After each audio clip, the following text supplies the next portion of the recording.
Assalamualaikum warahmatullahi wabarakatuh. Perkenalkan, nama saya Nurul Lailatul Aini dari Prodi Pendidikan Bahasa dan Sastra Indonesia, Fakultas Keguruan dan Ilmu Pendidikan, Universitas Muria Kudus. Langsung saja, yang pertama, proses identifikasi dari anak yang mengalami gangguan disleksia. Untuk membantu mengidentifikasi anak disleksia dapat dilihat dari karakteristik sebagai berikut menurut Thomson 2014. Yang pertama, perilaku. Mudah lupa terutama terhadap hal-hal yang baru terjadi. Sulit menghadapi lebih dari satu instruksi dalam waktu yang bersamaan. Kurang memahami batasan waktu.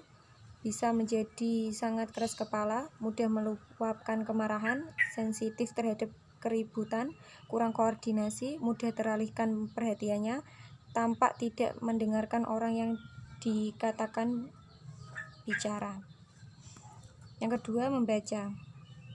Tidak menguasai kemampuan membaca atau sangat lambat menguasainya, membuat banyak kesalahan dalam membaca nyaring. Ketika membaca cerita, sulit mengajukan pertanyaan, tidak memahami bacaan, melewatkan beberapa kalimat ketika membaca, kebingungan, menghindari aktivitas membaca, terbolak-balik, serta sulit membedakan kata penghubung di dan dan. Yang ketiga, tulis tangan. Tulisan tangan mungkin tidak terbaca. Menulis dengan menekan ballpoint atau pensil, sulit merangkai huruf, jarak antar kata tidak beraturan, huruf-huruf ditulis secara tidak biasa, merupakan hal melelahkan dan membuat stres. Mengeja. Kata yang dieja seperti bunyinya, ejaan yang aneh sehingga kata-kata tidak jelas. Ada bagian kata yang diulang, contoh kemampuan, padahal seharusnya itu kemampuan, dan bagian yang hilang, contoh itu kemampuan, padahal seharusnya yang benar itu kemampuan. Sering terbalik antara kata, contoh lagu ditulis gula gitu. Yang kedua, proses identifikasi dari anak yang mengalami gangguan disgrafia. Identifikasi yang sering muncul pada anak disgrafia pada saat proses menulis menurut Julie Kendall dan Dina Stefani 2012 dibedakan menjadi 10. Kemampuan verbal kuat tapi keterampilan menulis miskin. Banyak kesalahan tanda baca, banyak melakukan kesalahan ejaan, terdapat inkonsistensi dalam penggunaan huruf besar maupun kecil. Ukuran huruf tidak teratur, terjadi penghilangan huruf atau kata, terjadi ketidakkonsistenan dalam pengulangan halaman, spasi, huruf, dan penggunaan margin. Ada kesalahan dalam memegang pensil, berbicara dengan diri sendiri saat menulis, dan ketika menulis atau menyalin sangat lambat. Yang ketiga, pembelajaran yang paling tepat untuk yang diterapkan pada anak yang mengalami gangguan disleksia. Strategi pembelajaran yang bisa diterapkan anak disleksia. Membaca merupakan kegiatan yang melibatkan kemampuan visual auditori secara bersamaan seperti kemampuan memberikan makna simbol-simbol yang ada, yaitu huruf dan kata. Disleksia memiliki IQ sekitar 90-110. Kecerdasan di atas rata-rata dalam menghitung. Ada 3 model strategi pembelajaran yang bisa diterapkan terhadap anak disleksia.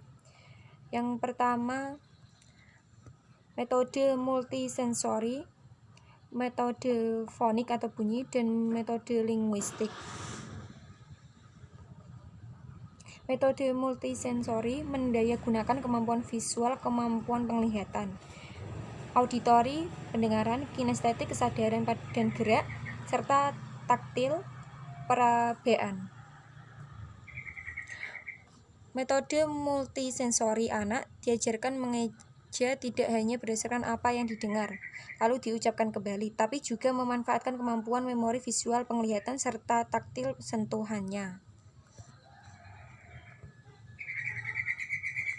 Langkah-langkah yang dapat dilakukan dalam pembelajaran bagi anak disleksia. Yang pertama, menggunakan bolpen atau pensil berwarna agar terlihat dan bisa terbaca. Hindari penggunaan kalimat yang terlalu panjang.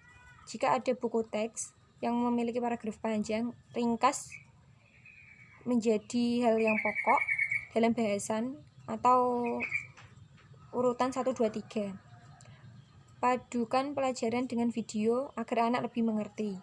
Jika anak terlihat jenuh atau pusing, berikan waktu untuk beristirahat sebentar, lalu mendengarkan lagu atau bermain bersama teman-temannya. Anak disleksia suka eksplorasi.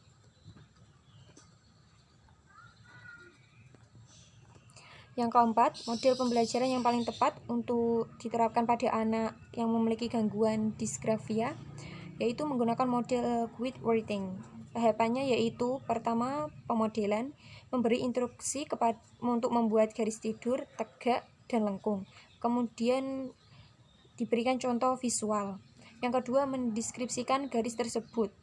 Misalnya lengkung seperti mangkok bakso, praktik terbimbing, memberi instruksi, memberi contoh visual, menyertakan siswa untuk mengikut instruksi, dan praktek mandiri, memberikan instruksi, siswa menulis sesuai instruksi. Langkah penilaian autentik pada pembelajaran bahasa dan sastra Indonesia. Langkah penilaian autentik menurut Mueller 2013 mengemukakan sejumlah langkah yang perlu ditempuh dalam pengembangan asesmen autentik. Yang pertama, identifikasi dan penentuan standar. Standar adalah pernyataan dari apa yang peserta didik tahu dan mampu lakukan menurut Mueller 2013. Standar yang harus diidentifikasi sebelum melakukan penilaian adalah menentukan standar kompetensi, standar dasar dan indikator yang menjadi dasar acuan serta tujuan dalam proses penilaian. Yang kedua, menentukan tugas otentik. Bahasa standar yang telah dikemukakan dengan baik sudah menunjukkan tugas apa yang harus dilakukan oleh peserta didik. Menurut Mueller 2013, pemilihan tugas otentik harus disesuaikan dengan kompetensi mana yang harus diukur dan disesuaikan dengan keadaan yang di dunia nyata. Yang ketiga, pembuatan kriteria tugas otentik. Kriteria dalam penilaian otentik digunakan untuk mengevaluasi seberapa baik peserta didik menyelesaikan tugas dan seberapa baik mereka mengetahui standar. Menurut Mueller 2013, kriteria yang sering digunakan indikator dalam kurikulum berbasis kompetensi. Yang keempat, pembuatan rubrik. Rubrik digunakan dalam patokan untuk menentukan tingkat pencapaian peserta didik.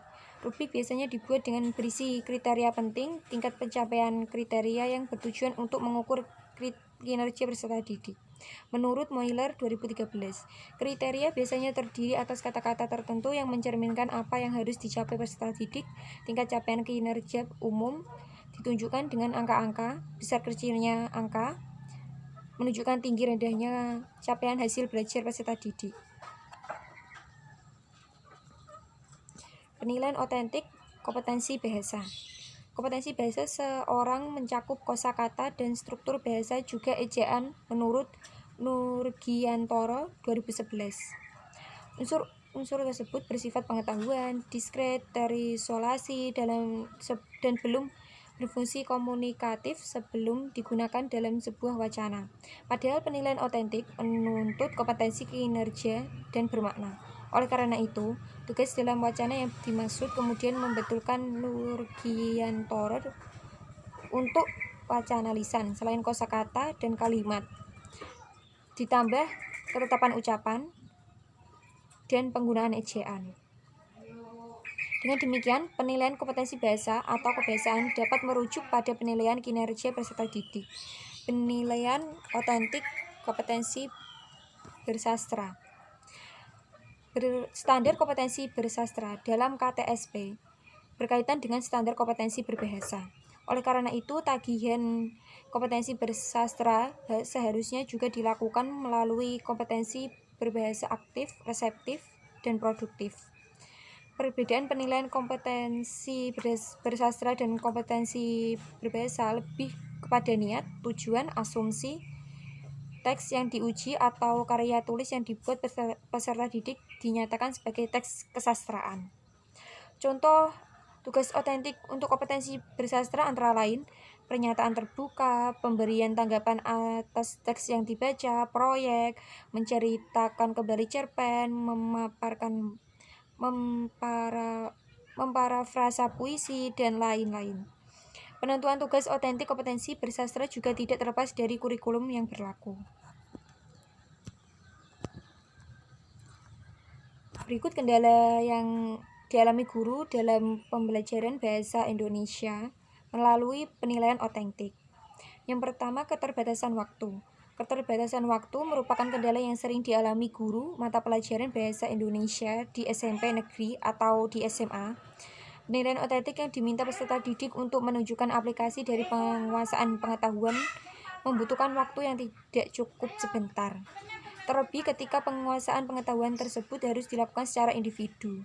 Salah satu kompetensi yang harus dilakukan secara individu adalah berbicara. Pengamatan yang dilakukan penilaian pada kompetensi dasar bahwa acara dengan bahasa yang baik dan benar serta santun membutuhkan waktu lebih dari 2 kali pertemuan karena harus menilai peserta didik praktek satu persatu. Kendala keterbatasan waktu terutama sangat dirasakan oleh guru yang mengajar di kelas 11, di kelas 9 karena digunakan untuk persiapan ujian nasional. Keterbatasan sarana dan prasarana. Pelaksanaan penelitian khususnya kinerja menyimak memang membutuhkan media yang khusus seperti LCD, speaker, tape, recorder, televisi, radio, dan sebagainya. Sementara itu, para sekolah lainnya belum mendapatkan sarana yang sama dengan sekolah yang lain. Oleh karena itu, terkadang guru melakukan penilaian tugas untuk tugas rumah dan dijelaskan beberapa materi saja di kelas. Kesulitan menerapkan penilaian otentik pada kompetensi tertentu. Kompetensi aktif, produktif, atau berbicara dan menulis memang sangat tepat jika dinilai dengan model penilaian otentik. Akan tetapi, untuk penilaian kompetensi aktif reseptif agak sulit jika dinilai menggunakan penilaian otentik. Penerapan penilaian otentik pada kompetensi tersebut dapat dilakukan dengan mengubahnya menjadi tugas kinerja aktif produktif, melainkan angket dan wawancara kepada guru yang mengalami kesulitan dalam penilaian otentik. Guru harus kreatif untuk mengubah tagihan yang pemahaman menjadi menyimak berkaitan dengan kendala dan keterbatasan prasarana. Sementara itu, kompetensi bersastra, menulis, berbicara berkaitan kendala dengan waktu. Kesulitan penerapan model penilaian otentik tertentu. Kesulitan guru dalam menerapkan penilaian otentik ditemukan pada penilaian proyek, penilaian sesama, dan penilaian diri. Kendala kepenilaian otentik adalah penilaian proyek dalam pengumpulan terkadang peserta didik melebihi batas waktu yang telah ditentukan. Sementara itu, untuk kendala pada penilaian diri, kebanyakan peserta didik masih menganggap dirinya sebagai sosok yang sempurna, sehingga hasil penilaian yang diperoleh tidak sesuai dengan kenyataan. Kendala pada penilaian antar teman, kebanyakan peserta didik kurang memahami kriteria penilaian, sehingga asal dalam memberikan penilaian, peserta didik juga memberikan penilaian yang subjektif, terutama untuk teman-teman dekatnya. Subjektivitas dikarenakan guru kurang memberikan sosialisasi sebelum melakukan penilaian, sehingga peserta didik belum memahami cara penilaian. Yang terakhir, peserta didik. Walaupun dalam angket terbuka tidak hanya guru yang memiliki kendala, peserta didik juga melalui hasil wawancara banyak memiliki kendala. Beberapa guru menyatakan dalam penerapan penelitian autentik, peserta didik terkadang sulit dikondisikan. Banyak peserta didik yang tidak memaksimalkan dan malu bertanya kepada teman maupun guru. Peserta didik juga terkadang tidak memandang tugas otentik sebagai tugas yang penting, sehingga dalam pengerjaan sesuai keinginan dan tidak sesuai dengan kriteria yang diberikan. Hal tersebut terjadi karena guru tidak pernah mengadakan ulangan harian berbentuk tugas otentik sehingga peserta didik menganggap penilaian otentik hanya sebagai proses pembelajaran yang tidak ada penilaiannya. Peserta didik ketika sudah diterapkan waktu untuk praktek belum siap, sehingga waktu yang seharusnya digunakan untuk proses penilaian habis hanya digunakan untuk persiapan peserta didik. Yang ke nomor 6, langkah dalam menanggapi rendahnya minat baca siswa dalam bahasa dan bersastra Indonesia pada jenjang SMP dan SMA. Beberapa strategi yang dapat diterapkan untuk meningkatkan minat baca siswa di SMA maupun di SMP. Yang pertama, proses pembelajaran di sekolah harus dapat mengarah kepada peserta didik yang rajin membaca buku, memanfaatkan literatur yang ada di perpustakaan dan sumber belajar lain. Yang kedua, menekankan harga buku bacaan maupun buku pelajaran agar terjangkau oleh daya beli masyarakat. Dengan demikian, apabila harga buku dapat dijangkau, maka minat pembeli juga menjadi tinggi. Menciptakan lingkungan yang kondusif untuk menumbuhkan minat baca pada siswa baik di rumah maupun di sekolah. Menumbuhkan minat baca sejak dini, bahwa sejak anak mengenal huruf, menurut Glenn Doman dalam bukunya Mengajar Bayi Anda Membaca, menyebutkan bahwa anak usia 18 bulan hingga 4 tahun memiliki rasa ingin tahu yang amat besar. Dan terakhir, meningkatkan frekuensi pameran buku di setiap kota maupun kabupaten dengan melibatkan penerbit, para pustakawan, masyarakat, pecinta buku, dan Depdiknas dengan mewajibkan siswa untuk berkunjung pada pameran buku tersebut. Cukup sekian yang dapat saya sampaikan, kurang lebihnya mohon maaf, dan wassalamualaikum warahmatullahi wabarakatuh.